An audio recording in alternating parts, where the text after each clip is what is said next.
जी news के हिसाब से मध्य प्रदेश में आज चुनाव तो फिर किसकी सरकार बनने जा रही है। 230 विधानसभा सीटों पर जी न्यूज का ओपिनियन पोल सामने आ चुका है। इस हिसाब से मध्य प्रदेश में किसकी सरकार बन सकती है, क्योंकि मध्य प्रदेश में अब चुनावी वादे और चुनावी जनसभाएं शुरू हो चुकी हैं। प्रियंका गांधी भी अब चुनावी मैदान में उतर चुकी हैं और ऐसे में बीजेपी ने लाडली बहन योजना के अंतर्गत कितना असर मध्य प्रदेश में अब डाला है, उस हिसाब से मध्य प्रदेश में किसकी बनेगी सरकार। क्योंकि मध्य प्रदेश को लेकर जो सर्वे है वो 23 मई से लेकर 11 जून तक यहां पर मटराइज के जो आंकड़े उस हिसाब से मध्य प्रदेश में काफी चौंकाने वाले आंकड़े सामने आ रहे हैं। इस हिसाब से मध्य प्रदेश में क्या बीजेपी का कमल खिलेगा या कांग्रेस की वापसी होगी, इसको लेकर कुछ महत्वपूर्ण आंकड़े सामने आ चुके हैं। क्योंकि मध्य प्रदेश को लेकर यह पहला ओपिनियन पोल जी न्यूज के हिसाब से सामने आ रहा है और इस हिसाब से काफी चौंकाने वाले आंकड़े बन रहे हैं। देखिए, बात की जाए मध्य प्रदेश के तौर पर इस समय कौन या पॉपुलर नेता के तौर पर दिखाई दे रहा है। शिवराज सिंह चौहान को यहाँ 36% लोग मुख्यमंत्री के तौर पर पसंद कर रहे हैं। कमलनाथ को यहाँ 23%,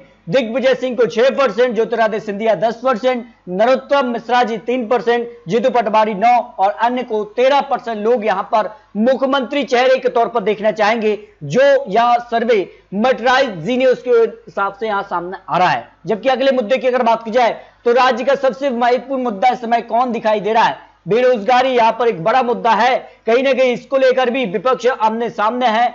22% लोग इसको एक बड़ा मुद्दा मान रहे हैं। कानून व्यवस्था 6%, किसानों का मुद्दा भी 11% लोग मान रहे हैं। जो किसान कर्ज माफी का मुद्दा यहां पर कांग्रेस ने रखा है, उस हिसाब से भी काफी बड़ा मुद्दा ये बनने वाला है। विकास 16%, भ्रष्टाचार भी 10% और महंगाई यहां पर 14% लोगों की एक बड़ी समस्या मध्य प्रदेश के अंदर दिखाई दे रही है। यानी बेरोजगारी और यहां पर महंगाई यहां पर कहीं ना कहीं बड़े मुद्दे के तौर पर देखे जा सकते हैं। और ऐसे में अगर बात की जाए तो कांग्रेस ने भारत जोड़ो यात्रा की है और कर्नाटक चुनाव भी उन्होंने जीता है। लेकिन अगर बात की जाए तो इसका असर मध्य प्रदेश पर क्या पड़ेगा या नहीं, बहुत अधिक कहने वाले 30% लोग मानने कि इसका असर पड़ेगा।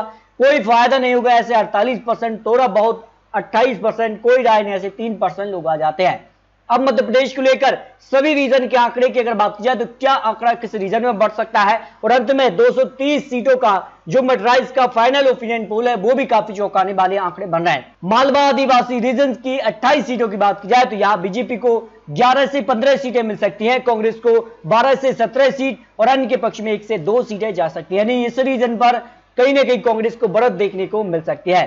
जबकि अगर बात की जाए तो चंबल रीजन के लिए ग्वालियर चंबल की 34 सीटें जो आती है, वहां की अगर बात की जाए तो यहां बीजेपी को 15 से 20 सीटें मिल सकती है, कांग्रेस को 12 से 17 सीटें और अन्य के पक्ष में भी 1 से 2 सीटें जा सकती है। क्योंकि कांग्रेस के बड़े बड़े दिग्गज नेता चंबल रीजन से निकलकर बीजेपी में आ चुके हैं और ऐसे में कहीं ना कहीं ज्योतिरादित्य सिंधिया का एक बड़ा नाम है और इस कारण से यहां अब बीजेपी आगे हो सकती है, जो अनुमान दिखाई दे रहा है। जबकि मालवा उत्तर की 63 सीट की बात की जाए तो यहां बीजेपी को 32 से 37 सीटें मिल सकती है। भाई कांग्रेस 24 से 29 सीटें और अन्य के पक्ष में यहां 0 से 2 सीटें जा सकती है। यानी इस रीजन पर कहीं ना कहीं कांटे की टक्कर है, लेकिन बीजेपी का पलड़ा यहां भारी हो सकता है, जो अनुमान मटराइज जी न्यूज के हिसाब से लगाया जा रहा है। जबकि अगर बात की जाए तो यहां विंध्य के जो आंकड़े हैं, विंध्य रीजन की 56 सीटों की बात की जाए तो यहां बीजेपी 31 से 36 सीटें जा सकती है, कांग्रेस 19 से 24 सीट और अन्य के पक्ष में 0 से 2 सीटें जाने की संभावना यहां पर मध्य प्रदेश के लिए मध्य रीजन के लिए 56 सीटों पर लगाई गई हैं। जबकि महाकौशल की 49 सीटें आती हैं और यहां पर अगर बात की जाए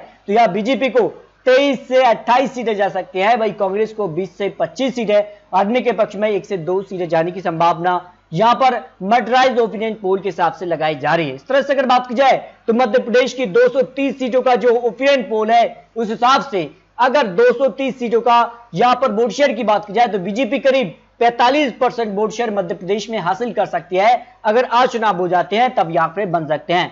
जबकि कांग्रेस यहां 39% वोट शेयर जा सकता है, इनके पक्ष में 16% वोट शेयर जा सकता है। क्योंकि लगातार अब कांग्रेस भी सक्रिय मध्य प्रदेश में हो चुकी है और आम आदमी पार्टी भी अब चुनावी मैदान में उतर रही है और ऐसे में कहीं ना कहीं मध्य प्रदेश के लिए 230 सीटों का जो गणित है, जो सीटों की बात की जाए तो फिर देखिए आंकड़ा या बीजेपी को 119 से 129 सीटें जा सकती है। आज चुनाव होते तब आंकड़े बन सकते हैं। भाई कांग्रेस को 94 से 104 सीटें, इनके पक्ष में 4 से 9 सीटें जाने की संभावना दिखाई दे रही है। यानी मध्य प्रदेश में आज विधानसभा चुनाव होते हैं, जिस कार का माहौल देखने को मिल रहा है, उस हिसाब से बीजेपी का पलड़ा भारी है, लेकिन कांग्रेस बिल्कुल कड़ी टक्कर देती नजर आ रही है। इस हिसाब से काफी कुछ आंकड़े बदल भी सकते हैं, क्योंकि लगातार जिस कार के अब चुनावी वादे, चुनावी जनसभाएं हो रही हैं। तो दोस्तों, आपको क्या लगता है मध्य प्रदेश में क्या बीजेपी का कमल बरकरार रहेगा या कांग्रेस की वापसी होगी? इस पर आप राय रख सकते हैं।